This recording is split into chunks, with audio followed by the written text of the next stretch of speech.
Welcome to another episode of Brawl Till We Fall.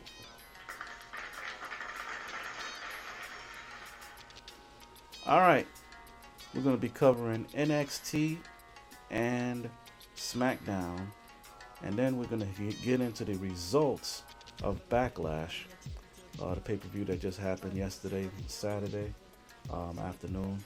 So let's get started. We're going to get started with NXT Spring Break-In Part 2. Just going to recap and highlight some of the things that took place. Very interesting show. I love to see things that I talk about come to fruition, and that is the highlight for me for the evening was the power couple. As you know, Trick Williams is the new NXT champion, and he was in the ring celebrating his victory. And out comes Lash Legend. And I've talked about them too. And honestly, I'm gonna be honest with you. I read some things, and I didn't know that they were actually a couple. Although I could see it when they was last in the ring and the kiss and everything. I could see it. So it's great that they are a power couple, in real life. But anyway, I like how that segment came about, and hopefully they can get them to, WWE will have them work together, and it'll be one of those things. It's good to see Black Love in the ring showing different things. However, there's a catch-22 to this one, because Lash Legend came out with some type of envelope and told Trick that he got some heat coming, some fire coming his way. Now, I don't know what that means, but I can't wait to find out. So stay tuned for the next episode of NXT to find out what Lash is talking about. Anywho, let's move on to the action that happened, because there was a lot of action that happened on NXT Spring Break-In Part 2. Alright, so Obafemi, my boy, was in the ring versus Ivar, the Viking Raider. And this right now, to be honest with you, was the biggest challenge for Obafemi. This dude is big. He's a brawler. He took it to Oba. I almost thought Oba was going to lose. But to no avail, he pulled it out. And that shows that I have to have more faith in my boy Oba. And he beat Ivar. And like I said, that's the biggest challenge so far. I mean, I'm pretty sure there's going to be more to come.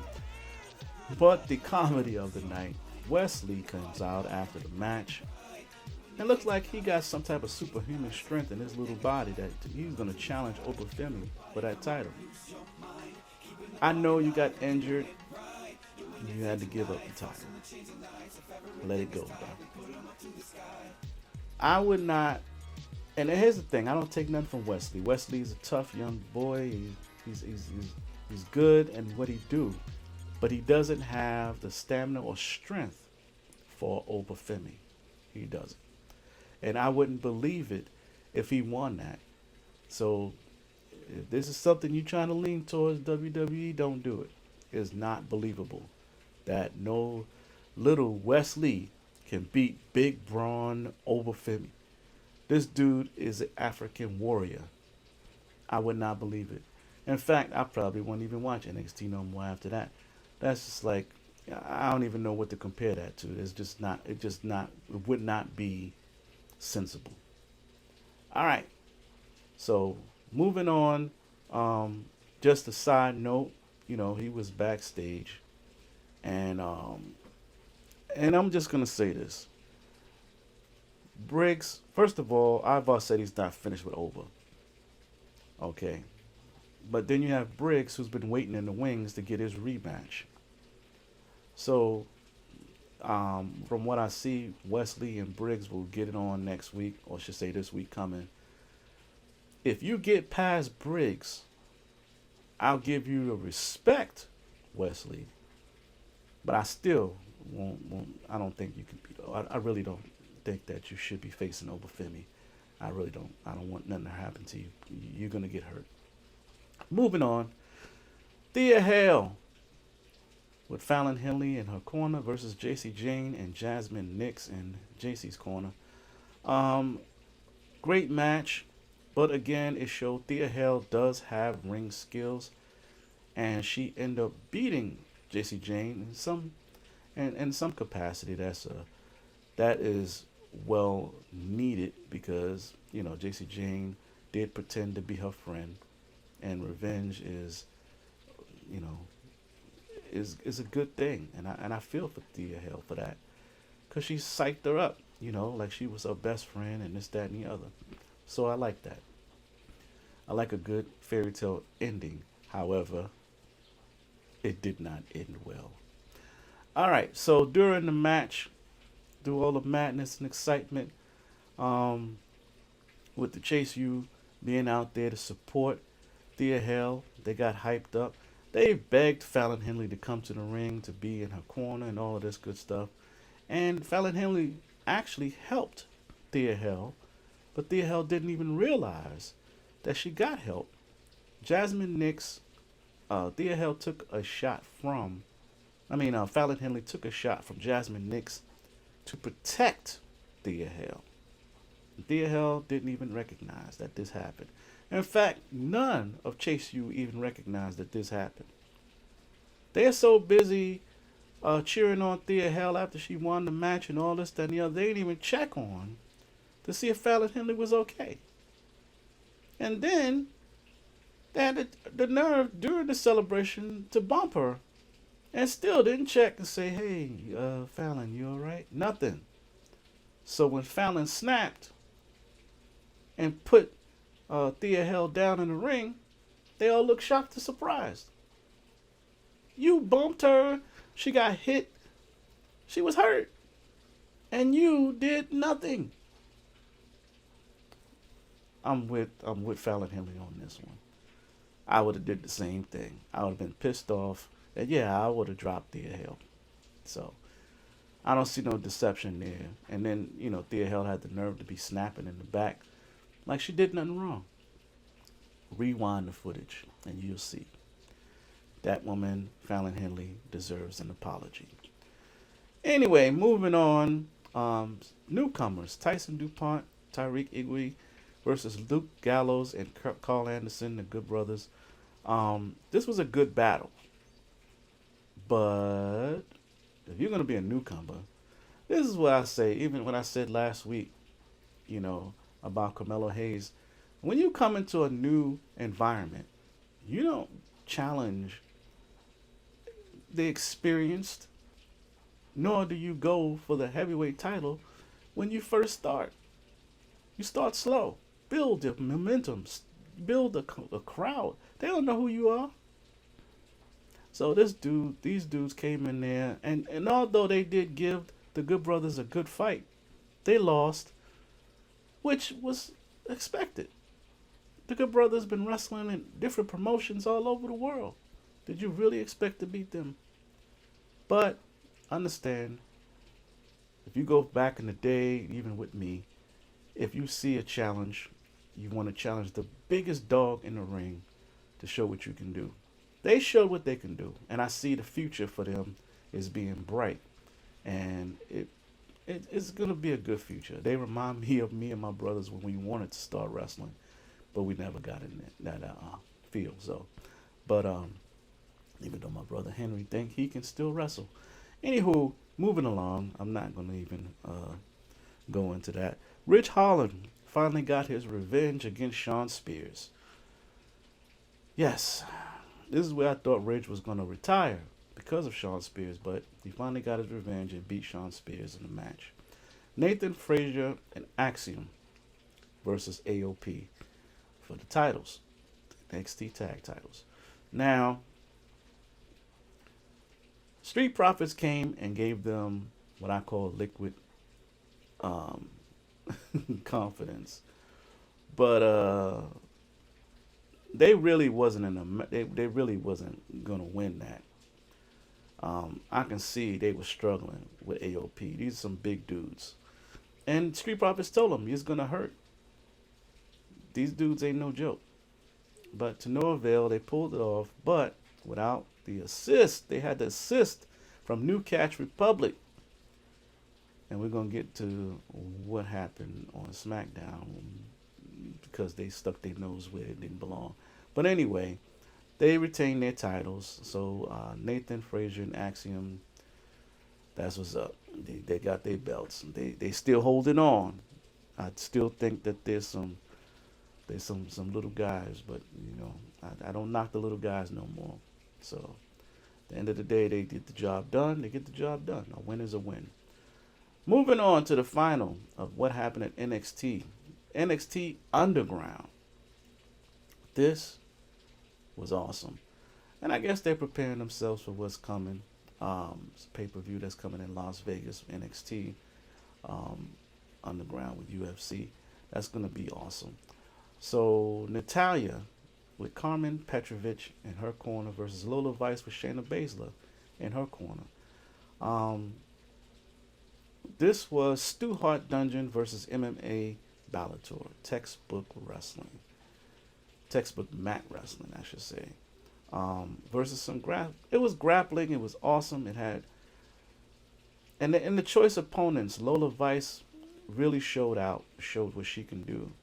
Her MMA background showed, but and then I felt it was more in her favor because you can see that Natalya was struggling a little bit. They kept ending up outside of the ring, so it's more Natalya was wrestling,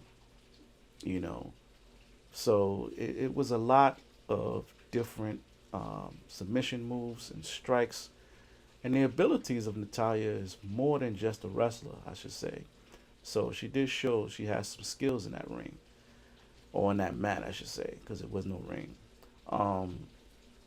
And if it wasn't for Shayna Baszler, I really believe that Natalya would have pulled it off. But Shayna Baszler showed why Lola chose her to be in her corner. Shayna pulled out all the stops, putting Carmen in a headlock. She did whatever she could to distract Natalya and Lola Vice getting the win. I think they need a rematch. They need to be in a steel cage. Nobody, no Carmen, no Shayna, nobody. Let them get it on in a steel cage. And also to note, Natalya needs to use some of these skills in a regular wrestling matches, because if she did, she would be more dangerous. She would win probably more matches. So that's my opinion, and I'm sticking with it. All right, that's all I got for NXT. We'll be back with SmackDown after these messages.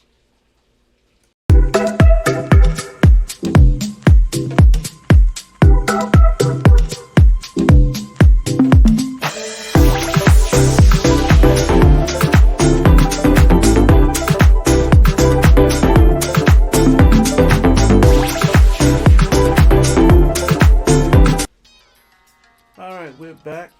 Let's get to the second section of our show, SmackDown, and the highlights that took place before Backlash.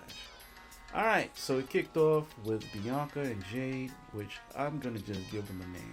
They ain't have no name yet. I don't know what they're going to call themselves, but I call them Trouble. That's the name I'm giving them. Because when they come, you in trouble.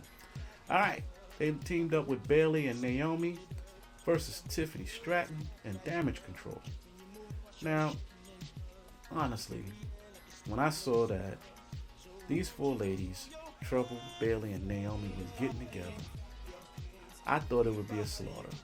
Now, I knew Tiffany would give them somewhat of a battle, but against Damage Control, I didn't see any wins there.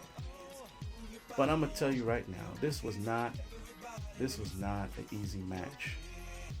Damage Control brought it. Tiffany Stratton added to it. And this was a good match.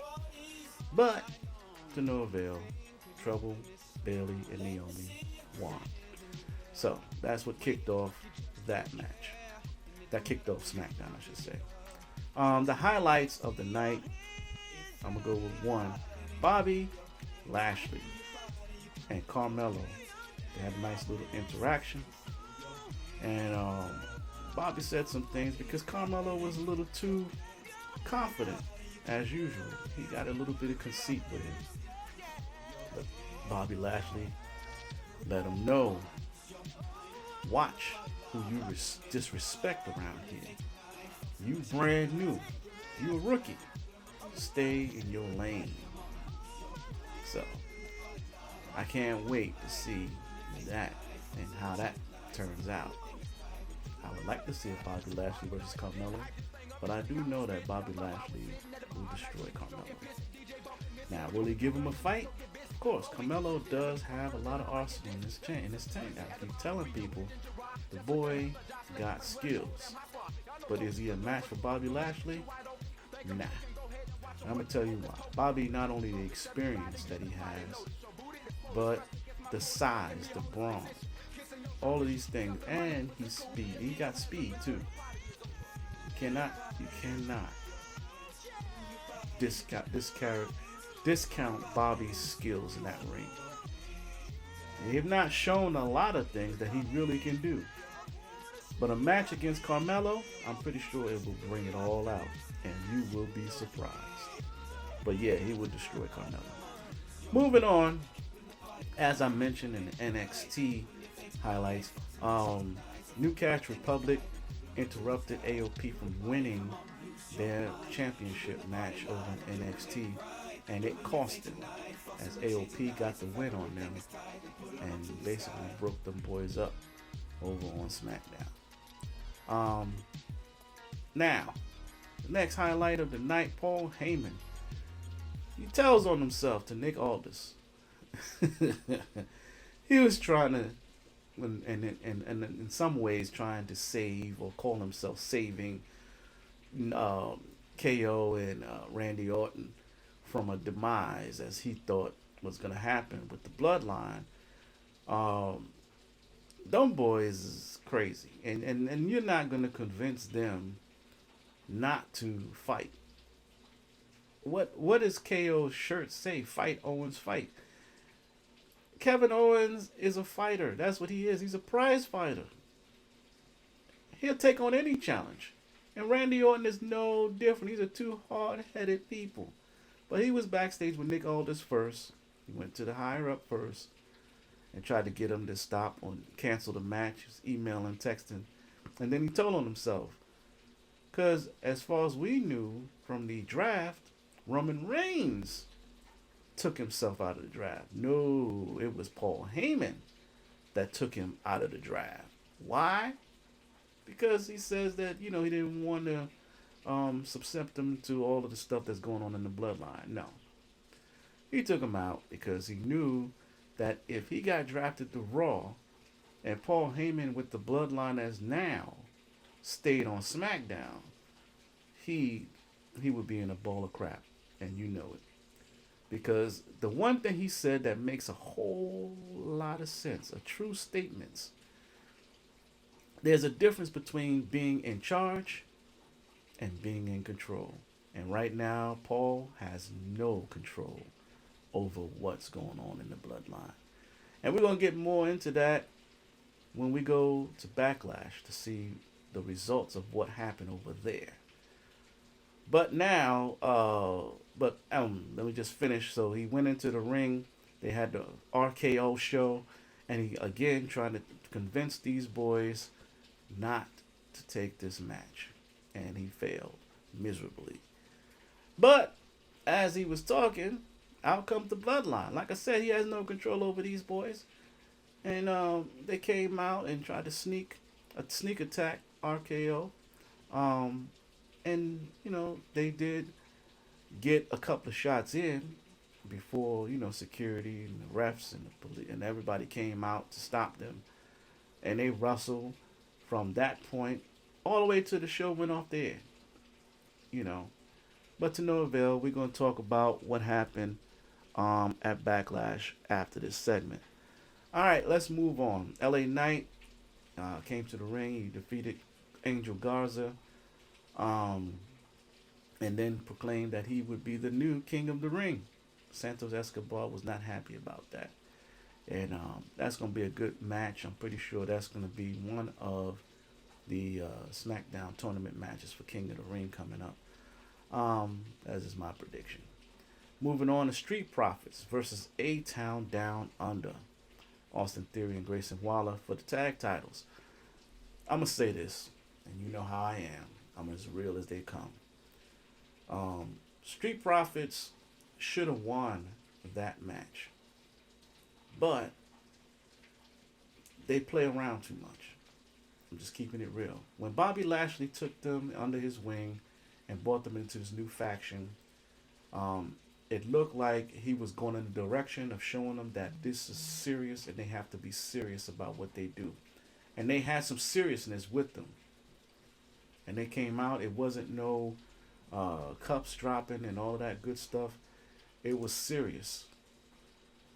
When they came out, and I understand, this audience over in France, they are real hyper.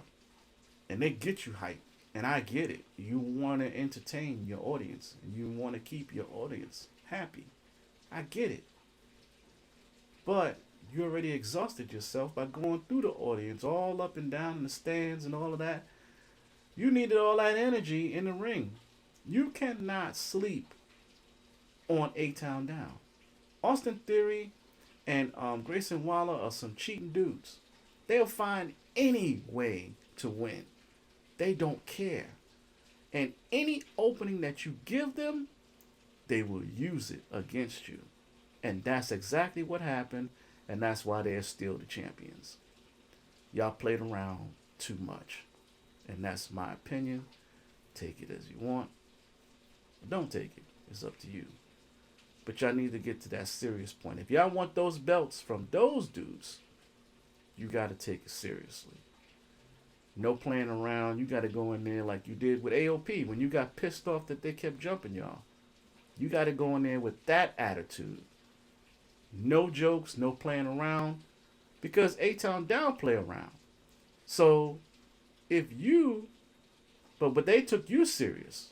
They wasn't playing with you because they knew who you are. So, you got to take them serious. Can't think that you already won. Because that's what y'all was doing. Like, yo, celebrating before y'all even got the belts. If y'all wouldn't have celebrated so early, you might have beat them. You have it. You have the skills. You have the ability. You have the knowledge. You have all the tools to beating them. But you took too much time playing around. All right, moving on to the end of SmackDown with AJ Styles and Cody Rhodes face to face, as usual, before the main event. What I did not expect was a smack from AJ Styles to Cody Rhodes. That was just disrespectful. Yeah, they talking and then going over stuff because both of them was a part of the faction Bullet Club. And so they did the too sweet thing. And Cody, AJ, they was smiling, and then all of a sudden, AJ smacked him. But to no avail, it was a wake-up call for Cody. This is not going to be, one of those matches where, you're going to shake hands and do all the stuff that you do to show honor to each other. No. AJ coming for that belt. And he said he's coming for the title. He's rebuilding himself. And it starts with you.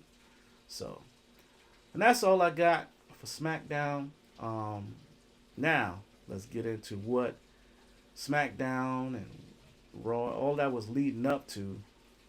And we're going to talk about what happened at Backlash after these messages. This is going to be good.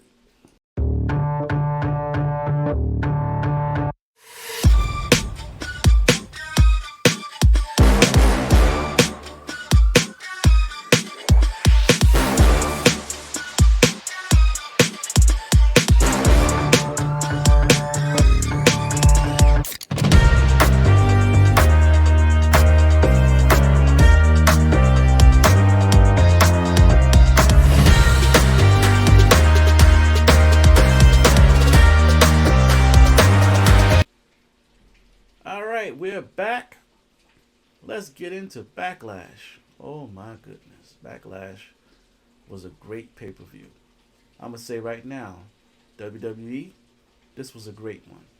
I really wasn't a fan of Backlash, to be honest with you. A lot of things used to be predictable. But you guys really showed up and showed out on this one. Whoever produced this pay-per-view really, really knew what they were doing. So this is one of the great ones. I have no complaints about any of the matches. I give every match on this card a 10. All right. All right. I'm going to start off with the matches that I'm not going to go in the order of actual matches that took place in the order that they actually took place. I'm going in the order of the prediction show that I just did. So I'm going to start off with Bayley versus Tiffany Stratton versus Naomi. And honestly, I really wanted Naomi to get that belt so she can join her sisters, because I'm going to get into what happened with that match in a minute. But as predicted, we already knew that Bayley, who just got the belt, was not going to lose it. And as predicted, Bayley did retain her title. Tiffany Stratton. I gave her too little credit. She really added to that match and showed that she belonged there for that woman's title. She pulled all the stops and she did her thing. I take nothing from Tiffany. Her skills is great. But she is one of those that, even though I talk about rookies and people that just coming into the fray, she actually has proven that she belongs in the top line. She belongs there. She belongs on the front line with the rest of them. So that was a great match. Loved it. Loved Tiffany. But Bayley is still the champion. All right, moving on. Damian Priest. Damian Priest versus Jey Uso for the World Heavyweight Championship. Again, Damian just got his belt. I didn't think he was going to lose it. But I'm going to give it to Jey. Jey pulled out all the stops. And as a prediction, I did predict that Jey would lose, that Jey would win, only because of Judgment Day. And guess what? They did not prove me wrong. If you remember on Raw, if you saw Raw and what I told you, Damian Priest told Judgment Day, don't come out there. I can handle this on my own. I don't need your help. Stay in the back. But what happened? They're hard-headed. Hard-headed. They came out there anyway. First one out there, JD McDonough. Now, I'm going to say this. Even though Damian did not want them out there, if it wasn't for them, he would have lost. Real talk.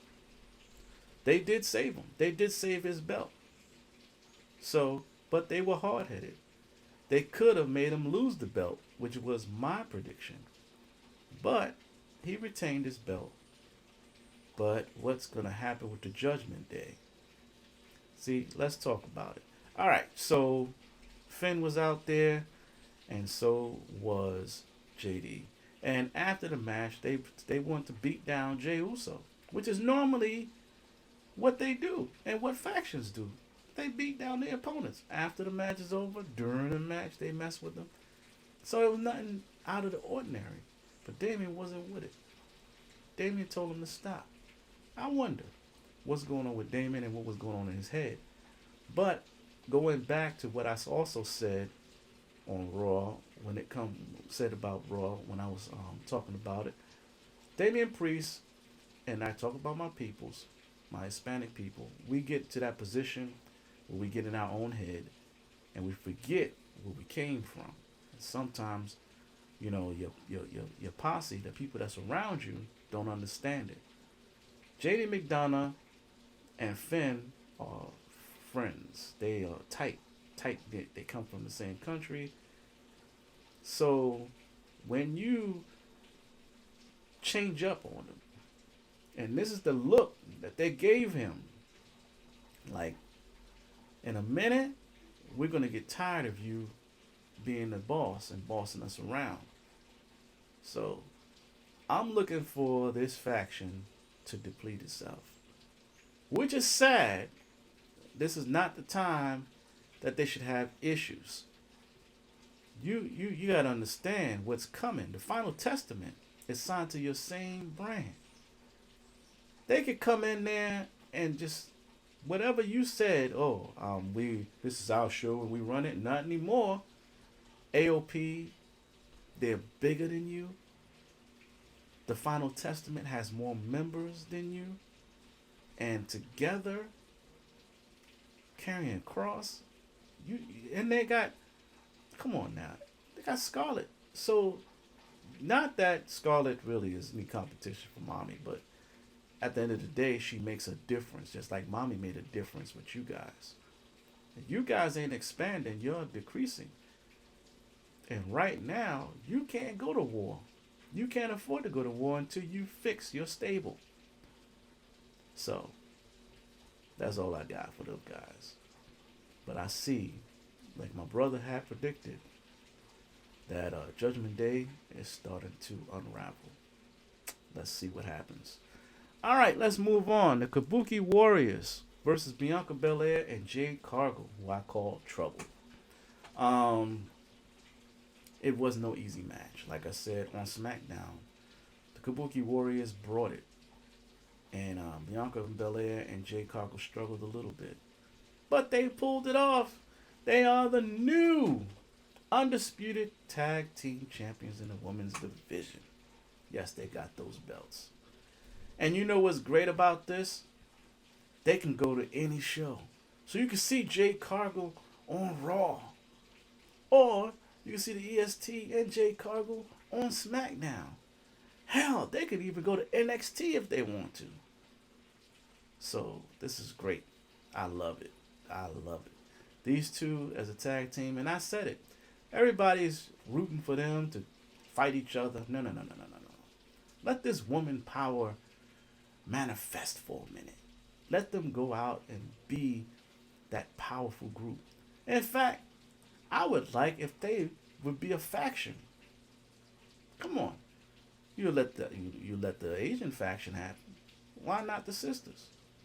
Why not have Bianca and what I call Trouble along with, Lash Legend.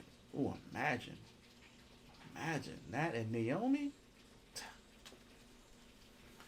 You talking about speed, agility. You talking about strength. Man, they would dominate everything coming. Anything. Anybody even step to them will catch a beat down. That group right there. And they will be called Trouble. Trouble. Be a wrap. It'll be a wrap. All right, moving on. As I fantasize about that one, that's a great stable right there, boy. But anyway, Kevin Owens and Randy Orton versus the Bloodline, Solo and Tonga. All right, they started off fighting. It's like it was just a brawl. And Nick Aldis made a awesome decision when he said, "We're gonna make this a street fight rules match," and they did. And that was a damn street fight. That right there was a street fight. And it was a hell of a fight. It had tables and chairs and a nervous Paul Heyman. It was crazy. But it was awesome. The thing for me was when my man Kevin Owens set up 4 chairs in the ring. 4 chairs. Man, that slam through those 4 chairs was crazy. But here's the thing. There's a guy that was saying stuff on the internet, and I told him, one of my predictions, I told him, I said that the Bloodlines family is so big, so huge, you don't know who's coming, but there's a whole lot of them. Now we were looking for Fatu to show up. That's what we predicted. But nope. Tonga Loa, the brother of Tama Tonga, came out from under the ring and helped the Bloodline score their victory. So yeah, now you got trouble. Because we know We know they signed other bloodline members. So now you talking about there's more of them coming. I can see some people now. More? There are more? Yes. And Paul, if you thought you didn't have no control over the bloodline, with more of them showing up like this, man, you really ain't gonna have no control if this keeps up. You only had 4 bloodline members. You had the Usos, you had Solo, and you had Roman. That was it. Now, you could have about 6, 7, maybe 8. And we still don't know where Jimmy at. We don't know. We don't know what's going to happen. But this is great because I love the suspense. You don't know what's going to happen. This is great. Love it. Now let's move on to the main event of the evening. Cody Rhodes versus AJ Styles. Now I'm going to say something. I've said many things about WWE not being a wrestling show. And I guess somebody heard me. Because these dudes, Cody and AJ, put on a damn wrestling match. This was a damn wrestling match. Back and forth. They showed me. I ain't going to say that ever again. I'm not. I won't even say that. The wrestling in WWE stands for just that, wrestling. These were 2 of the best. Cody and AJ pulled out all the stops, back and forth moves, all of that. And to no avail. And then I'm going to be honest with you. Even though I predicted that Cody would keep his belt, there were moments in there I thought AJ was going to snatch it from him. I'm just being real with you. These guys went all out. And it was a great match. Great match. But to no avail, still the undisputed champion, Cody Rhodes. But I don't take none from AJ. He gave him a hell of a fight. After that match, Cody knew he was in a damn fight. AJ bought it. So, end of the day, I give shouts to AJ Styles. I knew he could do it because he's got all kinds of experience with many ways to beat you. He got all of that. And one day he gonna get that belt. But for now, he needs to go over to Raw because I know damn well he could take it from Damian Priest. And then I can get the matches I want. Because they ain't happened yet. AJ, Seth Rollins, AJ, CM Punk. These are the matches I want to see. And I'm pretty sure other fans want to see it too. So that's all I got though. But that's my opinion on all of that. That's it. It's just my opinion. Take it or leave it. But this is all I got right now. Stay tuned for next week. And again, thank you for watching. Love all y'all. And may the force be with you. May WWE be with you. Peace out.